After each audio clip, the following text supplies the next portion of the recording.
আসসালামু আলাইকুম রহমতুল্লাহ। এই ক্লাসগুলো অত্যন্ত তাৎপর্যপূর্ণ, গুরুত্বপূর্ণ ক্লাস এবং খুব পাওয়ারফুল আমল। আসলে আপনারা নোট করার চেষ্টা করবেন। আমি বারবার বলছি আপনারা নোট করবেন এবং সকাল সন্ধ্যার যে আমলগুলো আছে আপনারা যথাযথভাবে পালন করবেন। রুহানি শক্তি যদি বৃদ্ধি করতে চান। যাই হোক, আজকে শিখব বা এই ভিডিওতে আমরা শিখব জিনকে ময়লা পানি খাওয়ানোর আমল।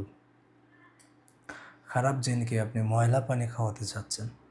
আপনার সূরা ইব্রাহিমের ১৬ নং আয়াত পরে দম দিয়ে নিয়ত করবেন আর বলবেন, হে আল্লাহ, ওকে ময়লা পানি খাওয়ানো হোক।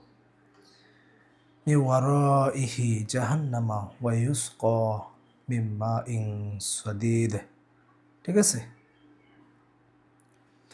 মিন ওয়ারাইহি জাহান্নামা ওয়া ইউসকা মিন মাইন সাদিদ।